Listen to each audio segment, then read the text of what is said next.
시청자 여러분 안녕하십니까. 민영삼 칼럼입니다. 1월 30일 임종석 전 비서실장이 드디어 검찰에 출석했습니다. 오늘 이 시간에는 검찰에 출석한 임종석이 조국과는 다르게 왜 공개 소환을 했을까? 공개 소환을 자처했을까? 그리고 공개 소환한 그 자리에서 왜 그렇게 큰 소리 치고 뻥뻥 쳤을까? 그 이유에 대해서 앞으로의 수사 전망과 함께 임종석이 큰 소리 친 이유와 임종석의 수사 전망에 대해서 간략하게 여러분과 함께 말씀을 나누고자 합니다. 시청자 여러분께서 다 아시다시피 1월 29일 전광석화처럼 윤석열 검찰총장이 직접 진두지휘하여 울산시장 선거 청와대 관련 의혹 사건을 1차적으로 처리하면서 관련자 13명을 불구속 기소했습니다. 울산시장 청와대 개입 사건은 크게 세 덩어리입니다. 세 덩어리. 한 덩어리는 백원우 별동팀장, 백원우 비서관을 비롯해서 울산경찰청에 하명수사를 어떻게 했느냐. 하명수사 관련한 범죄 사실. 그리고 제일 중요한 울산시장 선거로 송철호 변호사를 단독 후보로 공천해서 만들기 위해서 경쟁 상대, 민주당 내 경쟁 상대의 후보를 매수한 그런 범죄 사실. 그리고 또 하나는 본선에 가서 송철호 후보를 당선시키기 위한 정책적 지원, 협의, 범죄 사실. 이렇게 세 덩어리입니다. 근데 첫 번째 덩어리도 굉장히 악질적이죠. 전혀 없는 사실, 나중에 다 무혐의 처리된 이 사실을 첩보를 생산해가지고 문모 행정관에게, 기소된 문모 행정관에게 줘서 문모 행정관이 다시 또 한 번 더 가공을 해서 울산경찰청에 내려보내서 그 다음에 수사가 계속 잘 진행되도록 보고받고 독려하고 또 그 울산경찰청에서 수사를 하는 과정에서 수사에 미온적인 울산경찰 수사경찰들에 대해서 굉장히 압력을 가한 황운하 울산경찰청장 당시에 다 이렇게 기소됐습니다. 그리고 후보 매수죄 굉장히 악질적이고 나쁜 거죠. 이렇게 구속됐는데 여기에서 두 사람이 빠졌습니다. 실질적으로는 세 사람이라고 보는데요. 검찰 소환에 불응하고 이 핑계 저 핑계 대고 다니다가 1월 29일 날 마지 못해서 소환한 이광철 청와대 현 민정비서관 소환 조사 어제 받았죠. 1월 29일 날 받았죠. 그리고 이제 1월 30일 날 임종석 비서실장이 소환했습니다. 소환하면서 포토라인에 서서 상당히 준비를 많이 해왔는데 얘기는 간단합니다. 여러분 다 들으셨죠? 정치검찰이다. 그리고 나온 게 없으면은 윤석열 검찰 어떻게 할래? 그래서 저는요 거기서 한 가지 참 웃긴 사실을 발견했는데 임종석이 지가 이미 기소된 사람 입장에서 얘기를 하더라고요. 임종석이 지는 지금 검찰에 지금 나가는 것이 검찰이 부르는 것이 임종석이 네가 울산시장 선거에 얼마나 깊이 개입했냐 안 했냐 그 전에 네가 하도 소환에 불응하기 전에 주변 사람들 갖다 다 조사하고 증거를 소집해 보니까 네가 상당히 관여한 것 같더라. 그래서 이것은 관여했냐 안 했냐 저것은 관여했냐 안 했냐 물어보려고 임종석이 너를 오늘 부른 거다. 이게 지금 검찰의 입장인데 임종석이는 그러면 가서 내가 검찰이 물어보는 또 들이대는 증거에 대해서 아니다. 나는 그런 사실 없다라고 해명을 하러 왔습니다라고 하면 될 일을 기소를 해서 무혐의 처리되면 어떻게 할 겁니까? 라면서 기소된 것처럼 얘기를 나옵니다. 얘기를 큰소리 치더라고요. 도둑놈이 제발 저린 겁니까? 아니면은 누구한테 뭘 협박하는 겁니까? 그 이유가 뭘까요? 저는 크게 두세 갈래로 생각을 합니다. 첫 번째는 액면 그대로 보면은요, 우선 검찰에 대한 공격이죠. 첫 번째로는 검찰에 대한 공격입니다. 딱 얘기를 했지 않습니까? 검찰 정치검찰이다. 이것은 기획수사다. 그러니까 결과가 어떻게 됐든지 간에 기획수사고 정치검찰이 하는 정치적 사건으로 수사가 간 거기 때문에 나는 결론에 승복할 수 없다. 아주 이 정치꾼들, 정치 건달들이 쫙 이렇게 몰아가는 교묘한 선동술 아닙니까? 그러면서 검찰을 정치검찰, 그래서 검찰개혁이 더욱더 필요하다라는 그 프레임을 딱 쳐버린 거죠. 그렇게 되면은 어떻게 되겠습니까? 검찰 수사 결과가 어찌됐건 간에 지는 정치적으로 할 말이 계속 있게 되죠. 부정을 하게 되는 겁니다. 그러면서 지는 정치적으로 이번 총선에 출마할 수가 있는 겁니다. 그리고 부수적인 효과로 어떻게 됩니까? 지지층이 결집하죠. 서초동에 또 모일 거예요. 그래서 임종석을 구해내야 된다. 윤석열 정치검찰을 몰아내자. 이렇게 또 종이떼기 들고 또 다 모일 거예요. 모여라. 모여서 애쳐 주십시오. 라고 문팬 지지자들을 갖다가 검찰개혁이라는 이름으로 또 쫙 결집시키려고 하는 아주 교활한 정치 선동술의 그 언변입니다. 저는 그렇게 생각을 합니다.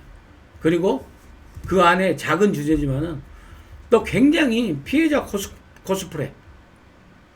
과거에 정치자금으로 기소됐다가 1심에서 유죄 판결을 받고 2심, 3심에서 무죄 판결 나왔죠. 근데 그때 윤석열 검찰이 그랬습니까? 그때 검찰하고 지금 검찰하고 똑같다는 동일시 놓고 검찰개혁 프레임을 또 다시 딱 치는 거죠. 그러면서 거기에 저항하는, 지는 전사이고 피해자인 것처럼 인간적인 감성 터치도 딱 했더라고요. 나온 게 없으면 어떻게 할 거냐고. 그럼 나와서 혐의가 입증되면 임종석 너는 어떻게 할래? 이렇게 우리 국민들은 물어볼 수밖에 없죠. 저는 그렇게 생각을 합니다. 그러니까 임종석이 그렇게 하자마자 임종석이하고 내용이 똑같아요. 민주당에 홍익표 수석 대변인이 논평을 냈는데요. 이렇게 보십시오. 임종석이는 이미 과거 검찰의 무리한 기소와 인격살인 때문에 무죄를 선고받아 누명을 벗고도 고통을 받아온 정치검찰의 피해자다. 피해자 코스프레로 이 홍익표가 또 착 논평을 내줬어요. 그 다음 논평이 뭔지 아십니까? 비공개 출석을 마다하고 포토라인에 서서 무엇이 어쩌고 저쩌고 진실과 인권은 안중에도 없는 검찰의 권력을 남용한 무리한 수사와 아니면 말고식의 무책임한 행태를 국민에게 고발했다. 이건 제가 나중에 세 번째 의도를 말씀드리겠습니다만은 이건 임종석이가 국민한테 고발한 게 아니라요. 상당히 다른 의도가 있죠. 그리고 이번 사건은 검찰이 수사가 아닌 정치를 하면서 세상은 어지럽히는 과거의 폐단에서 벗어나지 못했음을 상징적으로 보여줬다. 아니, 현직 광역단체장, 울산시장, 그 다음에 부시장, 그 다음에 바로 직전에 청와대 비서관, 그 다음 직전에 청와대 정무수석, 이런 사람을 포함해서 13명이나 기소했는데 그것이 기획수사고 무리한 수사일까요? 다 무죄가 날까요? 무혐의가 날까요? 말도 안 되는 얘기를 하고 있습니다. 말도 안 되는 얘기를. 그리고 자꾸 임종석이도 지 페이스북에도 얘기하고 또 홍익표도 당에서도 얘기하고 했는데 울산지검에서 했던 걸 서울중앙지검으로 가지고 온 정치적 의도가 있었다라고 윤석열 검찰을 공격한대요. 그것은 지들이 울산경찰이 하도 수사를 방해해요. 그리고 하도 증거 수집을 방해하니까 울산지방검찰이 제대로 수사를 할 수가 없어서 지지부진하니까 전문적인 수사력을 동원하고 수사 능력을 동원하기 위해서 중앙지검으로 이첩시켜 가지고 와서 울산지검 관계자들도 가지고 와서 같이 사람도 같이 오고 사건도 같이 와서 여기서 수사 인력을 보강해서 2달 동안 갔다가 울산경찰이 방해하지 못하도록 서울중앙지검으로 딱 와서 2달 동안 한 결과예요. 그런데 무엇이 울산지검에서는 하지도 못한 것을 서울중앙지검으로 가지고 온 정치수사라고 그런 엉뚱한 정말 애들 말로 개소리를 하고 있어요. 그건 말도 안 됩니다. 임종석이 검찰의 정치검찰 프레임을 씌워가지고 지가 끝까지 이 국회의원의 출마 총선에 정계 은퇴를 번복하고 정치활동을 하기 위한 꼭 출마는 아니더라도 정치활동을 하기 위한 그런 명분을 삼아서 딱 포토라인에 섰다. 공개적으로 그런 정치적 의도가 갖고 있는 아주 정치 선동꾼의 그 진면목을 보여준 그런 모습이었다. 그리고 피해자 코스프레를 하면서 지지층을 결집시키고 문팬들을 모아서 얘기한 거다. 그리고 또 하나는 1월 30날 검찰청에 가서 조사받는 임종석이 어떤 측면에서 수사력을 집중적으로 받겠습니까? 윗선이 누구였냐? 일반 기업이고 어떤 사무실이고 비서가 주인한테 얘기 안 하고 사장님한테 얘기 안 하고 비서가 다 이렇게 전결합니까? 더더구나 이렇게 큰 사건, 중요한 사건을 임종석이는 비서실장이라고 그러지 말이 비서실장이지 비서예요. 비서. 문재인 대통령의 비서입니다. 그리고 다른 송병기 전 부시장의 업무수첩에서 수없이 나왔지 않습니까? 관련설이. 문재인 대통령에게 보고했냐 안 했냐? 임종석 네가 진짜로 혼자 다 했냐? 문재인 대통령은 진짜 모르고 있냐? 임종석 네가 진짜 다 안고 갈 거냐? 임종석이 너 아까 어떤 다른 분도 또 그렇게 분석도 하시더라고요. 아까 포토라인에 서서 네 그렇게 악악된 게 결국에 누구한테 들으라고 한 소리 아니냐? 이렇게 분석도 하시더라고요. 그렇지만 저는 검찰 수사 측면에서 보면 대통령과의 관련된 부분에 대해서 집중 수사가 이루어질 겁니다. 거기에 대해서 임종석이 어떻게 대응할지. 그래서 바로 검찰도 임종석과 이광철의 기소 부분에 대해서는 그러니까 황운하는 지금 소환 안 했는데 기소해버렸지 않습니까? 이광철과 임종석은 이제 소환되면서 기소를 안 하는 게 그러면서 이유가 뭐라 했습니까? 총선 영향력 때문에 그렇다고 했지 않습니까? 만에 하나 정말 총선 전에 수사를 마무리했는데 문재인 대통령이 이 울산시장 선거에 공무원인 대통령이 관여된 걸로 수사 결과가 만에 하나라도 나왔을 게 그걸 총선 전에 발표하면 어떻게 되겠습니까?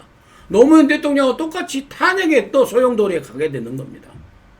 그렇기 때문에 총선에 미친 영향력이 상당히 영향력을 고려해서 총선 이후에 임종석 전 비서실장에 대해서는 수사를 고려하겠다라고 검찰이 이례적으로 발표한 측면이 그 부분과 맞닿아 있지 않았느냐 하는 생각을 하면서요. 임종석이 일부러 떳떳한 척 저렇게 들어가면서 대통령과의 관련성은 물론이고 아예 이 사건 자체가 무혐의다. 아무 정치적으로 완전히 공작 이 정치 검찰이 공작으로 하나에서 열까지 전부 다 얽혀맨 정치적 수사다. 표적 수사다. 기획 수사다. 그렇기 때문에 나 비서실장뿐만 아니라 문재인 대통령도 아무 관련성이 없다. 라고 지금 항변하면서 포토라인에 서서 얘기를 하고 간 겁니다. 저는 그렇게 해석을 합니다. 그럼에도 불구하고 윤석열 검찰은 검찰 나름대로 수사를 해온 게 있고 판단을 하리라고 봅니다. 임종석이가 아무리 발버둥치고 임종석이가 아무리 악악되고 임종석이가 아무리 검찰을 공격하고 임종석이가 아무리 수사 자체를 부인해도 검찰 수사 결과에 따라서 만약에 기소가 되면 그 이후에 그 윗선의 수사도 당연히 저는 진행되리라고 봅니다. 총선 이후에 상당히 어떻게 될지 기추가 주목되는 그런 지점입니다. 끝까지 시청해 주신 여러분 대단히 감사합니다. 또 찾아뵙도록 하겠습니다.